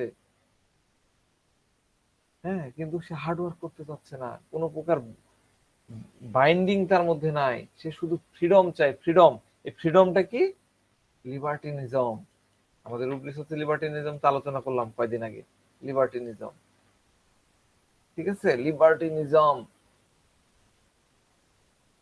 সে লিবার্টিনিজমটা কিভাবে ইয়ে করছে, বেলেডোনার লিবার্টিজম আর এর লিবার্টিজম কি, এ হচ্ছে মায়ের উপরে অ্যাগ্রেসিভ হয়ে যাচ্ছে, অ্যাবিউসিভ হয়ে যাচ্ছে। আমি রুব্রিক্স গুলো নিইনি, এগুলো নেওয়া যায়।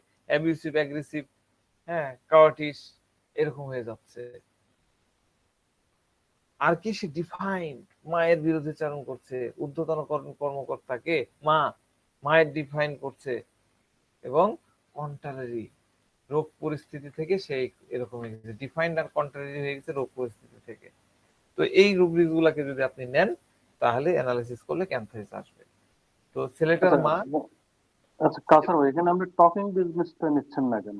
Talking talking business. রিজন, আমি তো বললাম যে প্রচুর রুব্রিক্স নেওয়া যায়। তা আমরা তো আসলে রুব্রিক্স নিয়ে চিন্তা করি না ডেফিনেটলি। এই টাইপের পেশেন্ট আমি কখনো এই ল্যাপটপে হাত দিই না। হ্যাঁ, আমি আপনাদেরকে বোঝানোর জন্য রুব্রিক্সের ইয়েগুলা করছি, আপনি তো নিতে পারেন। আমি তো অলরেডি 20-30টা মনে রুব্রিক্স বলেই দিলাম। হ্যাঁ, তো আমরা জাস্ট মূল জায়গাগুলোতে নিব। আমাদের টার্গেটটা কি, একটা জিনিস দিয়ে যখন অনেকগুলা জায়গা কভার করবে তখন যেটাতে সবচেয়ে বেশি কভার করবে সেটুকু আমরা নিই। এই আর কি, আপনি নিতে পারেন তো টকিং বিজনেস, অসুবিধা নাই। তো টকিং তো না, ডেলিরিয়াম বিজনেস নিলে মনে বেটার হয়। আচ্ছা যাক, তো ছেলেটা কি করছে, তার মায়ের প্রতি খুব মানে খারাপ আচরণ করছে, কঠোর আচরণ করতেছে, বেয়াদবি আচরণ করছে, সোজা বাংলা কথা, যেটা এই বয়সী বাচ্চারা সচরাচর করে না। কারণ ওই ক্লাস 10 পর্যন্ত যাই বলেন, বাবা মার বাধ্য অনুগত থাকেই, বামে বললে বাম, ডানে বললে ডান। যখন কলেজে গেল, একটু পাখা গজালো, তখন বিষয়টা আলাদা। তো এর মধ্যে কিন্তু এই আচরণগুলোর মধ্যে আপনি আরো নিতে পারেন, ক্রুয়েলিটি নিতে পারেন, ব্রুটালিটি নিতে পারেন, ইনহিউম্যানিটি নিতে পারেন। হ্যাঁ, এটা নিতে পারেন। আরো কিছু রুব্রিক্স খুব মানে সূক্ষ্মভাবে চিন্তা করলে নেওয়া যায়। ওই যে গতকালকে যেটা বললাম, delusion, চকড ice cold by hand, ভুলে গেলেন গতকালকের ইয়েটা, চকড আইস কোল্ড বাই হ্যান্ড, ঠিক আছে, চকড, এটাও নেওয়া যেতে পারে। ঠিক আছে, কিভাবে, এখানে ছেলেটা ফিল করছে যে, বলেই তো ফেললো, মা বললো না যে তুমি কি আমাকে পড়তে পড়তে মেরে ফেলবা, একদিন তো তুমি আমার গলা, মানে ঘুমের মধ্যে আমার গলা টিপে ধরবা। এটাকে হচ্ছে আপনাকে মেটাফরিক্যালি বুঝতে হবে, এই কথাটাকে সূক্ষ্মভাবে ডিপ লেভেলে বুঝতে হবে, ফিলিংসটাকে বুঝতে হবে যে তুমি আমার আশঙ্কা, আমি বন্ধুদের সাথে আড্ডা দিতে যাই, আমি খেলতে পছন্দ করি, তুমি আমাকে যেতে দাও না। তার মানে কি, আমার যেটা আকাঙ্ক্ষা, আমি যেটাতে খুশি, আমার যেটা এনজয়মেন্ট, আমার যেটা ভালো লাগা, সেটার গলা তুমি চেপে ধরছো, তাই না? যেতে দিচ্ছ না মানে আমাকে গলা চেপে ধরছো, শ্বাসরোধ করছো। গলা চেপে ধরার মানে কি, এই শ্বাসরোধ করা কাকে বলে, মানে বলতে কি বোঝায়, আপনি যখন একটা ব্যক্তিকে আপনি চাচ্ছেন যে সে কোনো একটা কাজ করবে না, বা কোনো একটা কাজে একটা গণ্ডির মধ্যে সীমাবদ্ধ থাকবে, বা আপনার নিয়ন্ত্রণের বাইরে চলে গেছে, এরকম একটা পার্সনকে আপনি আপনার গ্রিভে নিয়ে আসবেন, তখন কি করবেন আপনি, চারিদিক দিয়ে ওর যত বাইরে যাওয়ার ওয়ে আছে সবগুলাকে আপনি কাট করে দিবেন, তাকে সীমাবদ্ধ করে দিবেন, একটা বেড়ার মধ্যে আবদ্ধ করে দিবেন। তো যাকে আপনি করে দিলেন তার অবস্থা কি হয়, হাসপাস হাসপাস করে ডু অর ডাই সিচুয়েশন তৈরি হয়ে যায়। তার মানে কি, তার একদম গলা পর্যন্ত আটকে গেছে, তাই না? সে এত হতাশ, এই দিক দিয়ে বাড়াতে পারছেন, ওই দিক দিয়ে বাড়াতে পারছেন, তার মানে গলা পর্যন্ত আটকে গেছে, হতাশ হয়ে গেছে। এই কেসে কিন্তু ছেলেটার অনুভূতি ঠিক এরকমই। ঠিক আছে, আমি গত কয়েকদিনের যে আলোচনা করেছি সবগুলা এই কেসের মধ্যে আছে।